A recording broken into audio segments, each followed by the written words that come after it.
이 데살로니가 오늘 본문의 시작을 사도 바울은 이 기쁨과 영광으로 먼저 표현하고 있습니다. 사도 바울은 이 하나님께 끊임없이 감사한 이유가 뭘까? 먼저 좀 우리가 데살로니가의 좀 배경을 봐야 되는데, 이 데살로니가 지역이 사도 바울에게 좀 특별할 수 있는 이유는 바로 뭐냐면, 이 사도 바울이 다른 지역에 비해서 선교 활동을 했던 기간에 비해 이 데살로니가 지역에서 했던 선교 기간은 굉장히 짧습니다.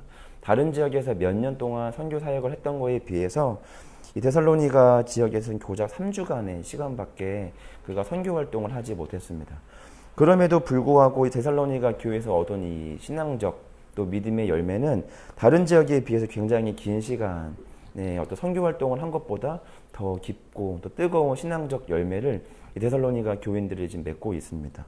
오랜 시간 동안 선교 활동을 했고 교회를 세웠고 오랜 시간 동안 목회 생활을 했지만 많은 교회들이 온전한 신앙을 유지하기가 굉장히 어려워서 사도 바울이 그 지역을 떠난 이후에도 오랜 시간 동안 다양한 편지와 또 방법들을 통해서 그 세웠던 교회가 무너지지 않도록 애썼던 데에 비해서 이 데살로니가 교회는 3주밖에 안 되는 이 선교 활동이었지만 그럼에도 불구하고 데살로니가 교인들이 열린 마음과 또 열심과 뜨거운 신앙으로 다른 교회에 비해서 굉장히 성숙되고 또 올바른 신앙을 갖게 되었습니다. 보통 사도 바울의 서신서의 첫 번째 시작이 공통점으로 시작하는 것 중에 이 반복되는 말 중에 하나가 뭐가 있냐면 이 예수 그리스도의 은혜로 사도가 된 나 바울은 이라는 말입니다. 보통 그렇게 말을 쓰였던 거는 사도 바울이 자신이 가지고 있는 사도권을 좀 자랑하기 위함이 아니라 사도 바울이 세운 교회마다 사도 바울이 왜 사도인가라는 이 끊임없는 문제가 발생했습니다. 그러니까 예수님이 살아생전에 예수님의 제자가 아니었던 것, 그리고 사도 바울의 초기의 모습을 보면 그가 다메섹에서 예수님의 부르심을 받기 전에 그가 예수님 믿는 자들을 핍박했던 이 삶의 이 과거 때문에 오랜 시간 동안 사도 바울이 이 사도인가 아닌가라는 이 논쟁이 있었는데, 우리가 처음 이 데살로니가 이 전서의 첫 시작을 우리가 좀 보게 되면 이 사도권을 좀 주장하는 이야기가 없습니다. 그 얘기는 바로 뭐냐면 다른 교회에 비해서 데살로니가 교회에서는 최소한 사도 바울 사도권에 대해서 어떠한 문제 삼지 않았고 사도 바울이 전해준 하나님의 말씀을 전적으로 잘 수용하고 믿음으로 잘 받아들였다라는 것을 이제 말씀을 통해서 이제 보게 됩니다. 그래서 사도 바울은 먼저 하나님께 끊임없이 감사하고 있습니다. 그들이 굉장히 불리하고도 어려운 상황과 환경과 조건에서도 그들이 멋지게 또 신앙을 피워낸 그 모습들을 사도 바울은 굉장히 좀 기뻐하는 것입니다. 특별히 우리가 말씀을 좀 이어서 그 14절의 말씀을 좀 보게 되면 이 사도 바울은 그 다음으로 염려하는 것이 바로 뭐냐면 이제 곧 그들이 받게 될 이 고난입니다. 그러니까 사도 바울은 지금 3주간의 시간을 통해서 그들을 말씀으로 가르치고 떠나왔는데 사실은 이 3주간의 시간은 사도 바울이 계획했던 시간들은 아니었습니다. 또 오랜 시간 동안 사도 바울은 그들 가운데 머물러서 그들을 말씀으로 가르치고 싶었던 마음도 있었지만 이 데살로니가 지역에 지금 머물러 있는 이 사도 바울 팀, 그러니까 이 데살로니가 1장 1절에 나오는 이 사도 바울 선교팀, 그러니까 바울과 실라와 이 디모데라고 하는 선교팀을 시기했던 유대인들이 각종 다양한 방법들을 통해서 그들을 데살로니가 지역에서 지금 쫓아낸 상황입니다. 그러니까 폭력배를 동원해서 그들을 겁박하거나 협박하거나 폭력을 행사하기도 했고, 그곳으로 끝나지 않자 이제 로마 정권에 위탁해서 이제 현재 지금 이 선교팀이 이 로마 황제 외에 다른 신을 지금 숭배하려고 가르치고 있다. 그런 이제 이야기들을 이제 고발함으로 더 이상 선교 활동을 할 수 없게끔 만들었습니다. 그래서 더 오랜 시간 동안 선교 사역을 하고 싶었지만 이제 이런 방해들로 인해서 떠나올 수밖에 없게 되었기 때문에 오랜 시간 동안 그들을 이제 말씀과 믿음으로 양육하기가 어려웠던 탓에 그들이 아무리 열린 마음으로 그리스도의 복음을 전해 들었다 하더라도 3주간의 어떤 가르침만으로는 그들이 이 어떤 성도의 깊은 신앙적 단계에 이르기는 굉장히 짧은 시간입니다. 그래서 사도 바울은 그들이 혹여 이 어린아이와 같은 신앙적 단계에 있는 그들이 이 환난과 고난 속에서 그들의 믿음이 꺾여질 것을 걱정해서 14절에 이 말씀들을 그들에게 남겨주고 있는 겁니다. 바로 뭐냐면 이 지금 우리가 받고 있는 이 고난들이 유대인들에게 고난을 받는 것인데 곧 이것이 너희에게도 이 고난들이 임할 수 있다라는 것이죠. 그런데 이 우리가 받는 고난 그리고 너희가 앞으로 받게 될 이 고난이 결국 누구로부터 시작하였는지를 사도 바울은 말하고 있는데 바로 그것이 뭐냐면 예수 그리스도로부터 이 고난이 시작되었다라는 것 사도 바울은 말하고 있습니다. 그러니까 이 예수님도 받은 고난을 지금 내가 받고 있는 거고 그리고 내가 받고 있는 고난을 이제 앞으로 너희들도 이 길을 걸어가다 보면 받게 될 것인데 근데 그 고난 속에서도 성도들이 해야 되는 것은 그 믿음이 꺾여지거나 좌절하거나 낙심하거나 실망하는 것이 아니라 그 믿음과 신앙을 잃어버리지 않기 위해 더욱더 애써야 하고 더 나아가서는 그리스도께서 그 고난 가운데 부활과 생명이라는 아름다운 신앙의 열매를 맺은 것처럼 이 성도의 고난은 꺾여짐으로 또 고통으로 사망으로 끝나는 것이 아니라 반드시 그 고난이라고 하는 과정을 지나서 그리스도의 복음과 생명이라는 아름다운 결론을 맺어야 한다라는 것을 이 데살로니가 교회에 대해 당부하고 있습니다. 특별히 오늘 이 말씀을 듣고 있는 저와 여러분도 마찬가지일 줄 압니다. 우리가 이 신앙생활을 하다 보면 다양한 문제와 불리한 어떤 환경 속에서 우리의 신앙과 믿음이 꺾여질 만한 시험들이 우리의 마음 가운데 찾아옵니다. 특별히 믿었던 사람들, 또 교회의 어떤 직분자들, 또는 어쩌면 이 교회 사역자들을 통해서 상처를 받을 수도 있고, 또 교회 일에 대해서 우리가 열심을 다하다 보면 마음 가운데 걱정과 또 염려와 시험들이 우리 마음속에 찾아올 수 있습니다. 근데 그것은 우리가 어떤 잘못을 했거나 할 수도 있지만 더 나아가서는 그 예수 그리스도께서 먼저 십자가 구원을 통하여 받기 위해 먼저 받으신 고난으로부터 지금 우리 가운데 전달되어져 오고 있다라고 하는 겁니다. 그런데 성도의 고난이 특별한 이유는 그 고난이 고난으로만 끝나는 것이 아닙니다. 그 예수 그리스도의 십자가의 고난은 고난으로부터 시작하였지만 그런데 그 고난이 고난으로만 끝나지 않고 그 부활 생명으로 끝났던 것처럼 이 성도의 고난은 지금 당장은 극복하기 어려운 가장 큰 인생의 시련처럼 보일지 모르겠지만 근데 그 인생의 시련이 그 과정을 거쳐서 반드시 우리 안에 귀한 그리스도의 성령의 생명의 열매로 맺혀지게 될 것입니다. 사도 바울은 이 15절과 16절의 말씀을 통해서 데살로니가 교인들을 칭찬하는데 근데 그 칭찬하는 한 가지 방법을 지금 떠올린 바로 그게 뭐냐면 이 데살로니가 교인들의 믿음이 얼마나 특별한지를 한 명은 아니고 이 한 그룹의 어떤 이 비교군을 설명하는데 바로 그게 뭐냐면 유대인들입니다. 그러니까 이 오랜 시간 동안 신앙생활을 하고 누구보다도 이 말씀에 대해 탁월한 유대인들도 지금 너희들보다도 하나님 앞에 그렇게 올바르게 신앙생활하고 있지 못하다는 것을 사도 바울은 유대인이라고 하는 이 한 민족과 그룹을 이 데살로니가 교인 앞에 딱 꺼내 놓으면서 데살로니가 사람들이 얼마나 기적적이고 특별한 지금 신앙생활을 하고 있는지를 다시금 그들에게 설명해 주고 있습니다.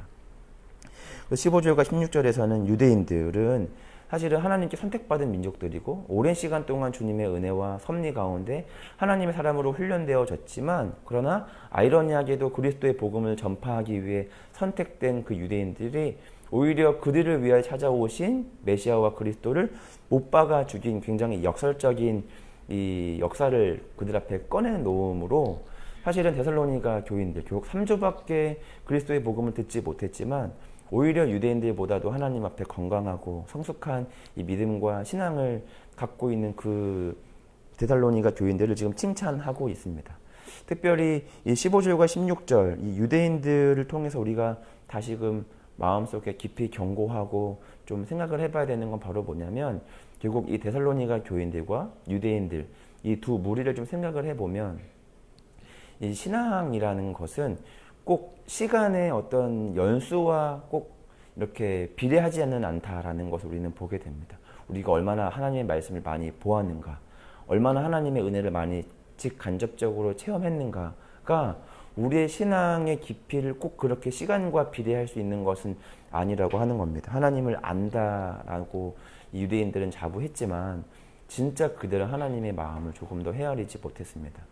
성경 안에서 하나님을 알자, 힘써 여호와를 알자라고 하는 그 호세아 말씀에 그 알다는 그 히브리어로 아다라고 하는데 그 아다가 어떤 동의어로 좀 동일하게 동사와 사용되냐면 이 부부간에 동침할 때도 사용합니다. 그러니까 우리가 하나님을 안다라고 하는 건 단순히 성경적 지식으로 하나님이 뭘 싫어하고 뭐를 기뻐하고 우리가 얼마나 많이 성경 구절을 암송하는 것이 아니라 하나님의 마음을 헤아리는 겁니다. 그러니까 정우람이라고 하는 인간에 대한 프로필을 뭐 키, 몸무게, 뭐 특징, 취미, 뭐 좋아하는 거, 싫어하는 영화, 뭐 다양하게 이렇게 딱 기술해 놓으면 그 100가지를 딱 기술해 놓으면 누구나 다 알 수 있지만, 그러나 어떤 상황에 처해졌을 때 제 마음이 어떤지를 아는 건 저와 오랜 시간들을 보낸 사람들이 알게 되는 거죠. 그러니까 제 키, 몸무게를 고작 안다고 제 마음을 안다라고 할 수는 없습니다. 그러니까 어떻게 보면 이 유대인들은 하나님에 대한 프로필은 정확하게 알고 있는지는 모르겠지만, 하나님이 어떤 상황 속에서 어떤 마음을 하고 있는지, 또 어떤 생각을 갖고 계신지는 조금 더 알지 못했습니다. 그런데 오랜 시간 동안 신앙적 훈련을 받은 것은 아니지만, 데살로니가 교인들은 3주밖에 되지 않는 시간들이지만 그래도 그들이 누구보다도 하나님 앞에 성숙된 신앙으로 하나님의 마음과 생각들을 헤아리는 사람들이었다라고 하는 겁니다.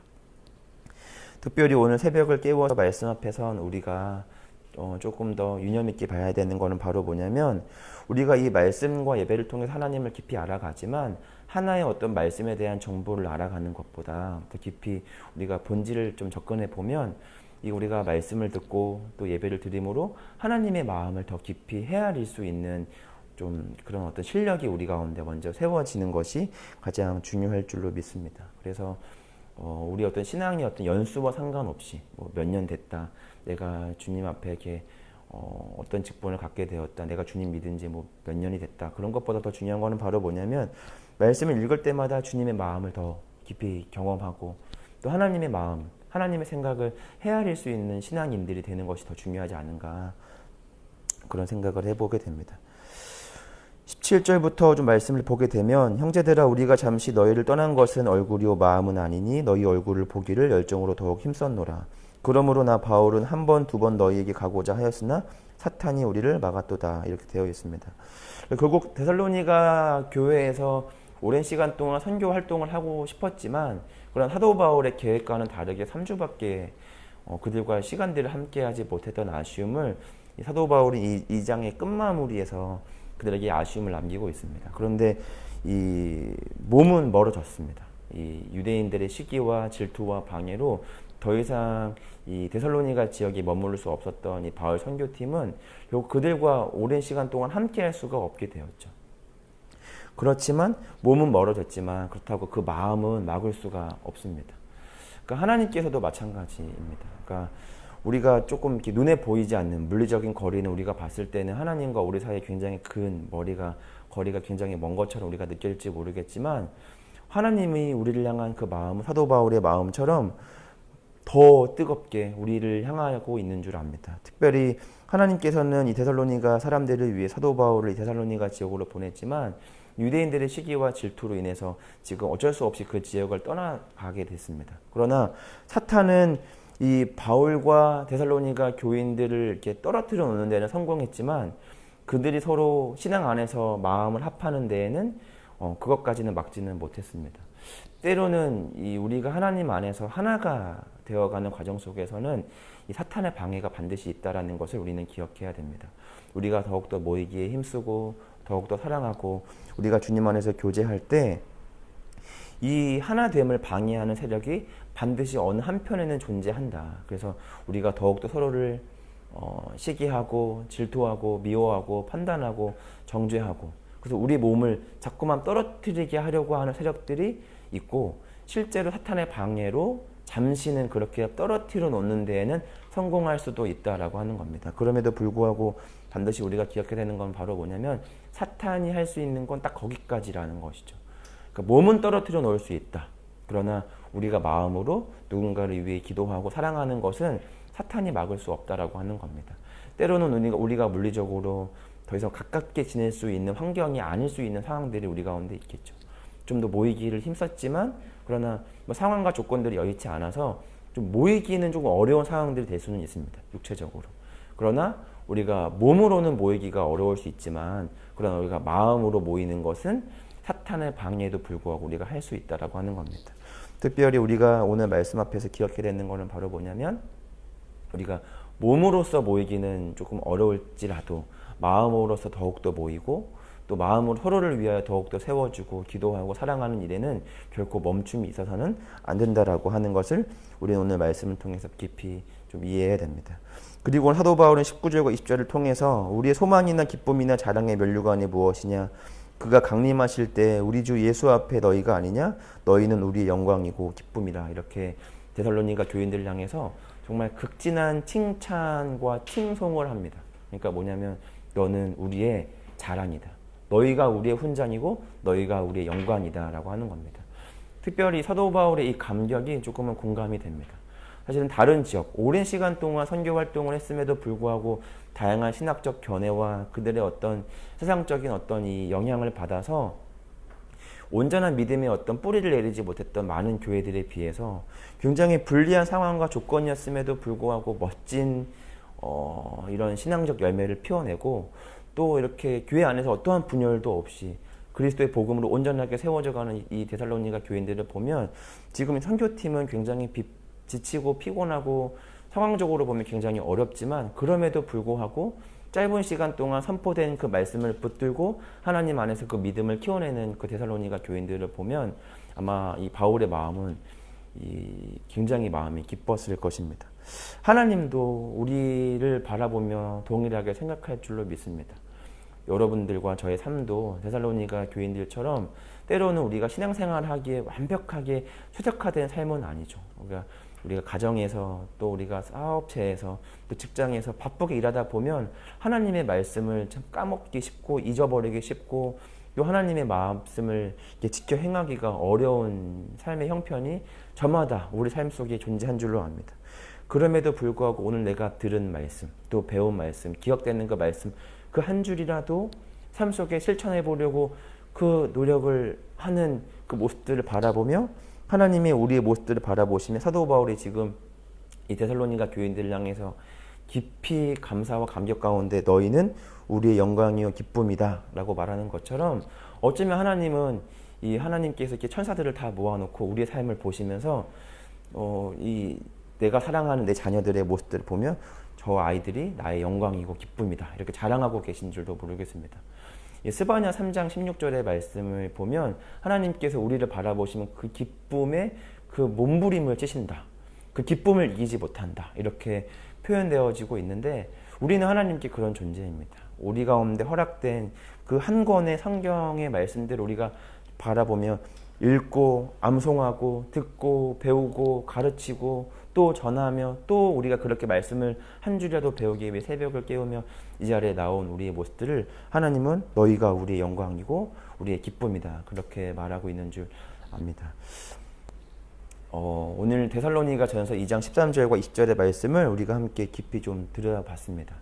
불리한 상황이고 어려운 조건입니다. 그럼에도 불구하고 그들은 어려운 상황과 환경을 탓하지만 않고 그들에게 주어진 그 작은 조건들을 열심히 붙들었습니다. 오늘 우리가 해야 될 일은 바로 뭐냐면, 뭐가 어려워, 우리가 그 불리한 상황과 환경만을 바라볼 것이 아니라 그럼에도 불구하고 우리에게 주어진 작은 조건들을 통해서 하나님을 바라볼 수 있는 겁니다.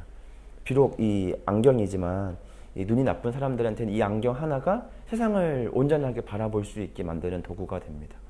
비록 우리에게는 겨우 책 한 권일지 모르겠지만 겨우 이 한 권의 성경이 하나님을, 세상을 온전하게 바라보게 만드는 아주 중요한 도구가 될 줄로 믿습니다. 오늘 이 한 권의 성경, 한 줄의 말씀, 하나의 문장, 하나의 그 말씀이 우리 마음 가운데 깊이 새겨져서 하나님을 온전하게 바라보는 오늘 하루가 되시기를 간절히 소망합니다.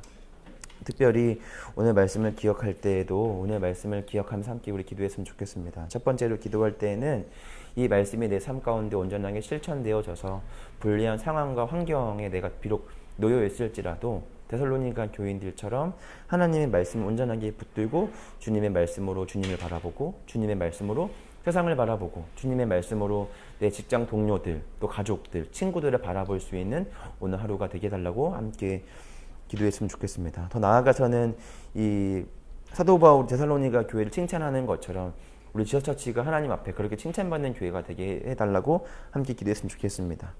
너희는 우리의 영광이요 기쁨이다 라고 말씀하시는 것처럼 하나님께서 우리 교회를 바라보시며 너희는 우리의 영광이고 기쁨이다 라고 말씀 듣는, 칭찬받는 교회, 또 칭찬받는 나 교인, 칭찬받는 우리 제직자들, 성도들, 우리 모두가 되게 달라고 함께 서로를 향하여 중보하고 나아갔으면 좋겠습니다. 제가 먼저 기도하고 함께 기도의 자리로 나아갑니다. 주님, 우리가 오늘 말씀 앞에 섭니다. 환경과 상황을 넘어 내게 주어진 이 한 권의 성경과 한 번의 말씀을 통하여 주님을 온전하게 바라보기를 원합니다. 내게 주어진 어떤 상황과 환경 속에서도 주님을 온전하게 바라보게 해주시고, 어떠한 고난과 환난이 나의 믿음을 꺾고 또 절망과 또 낙심으로 이끄는 것이 아니라 지금의 이 고난이 그리스도의 부활의 생명으로 이끌 수 있는 중요한 과정이 되게 하여 주시고, 이 고난이 더욱더 우리의 믿음을 단련하여 주님의 모습으로 온전하게 닮아갈 수 있는 우리 한 사람 한 사람 되게 하여 주시옵소서.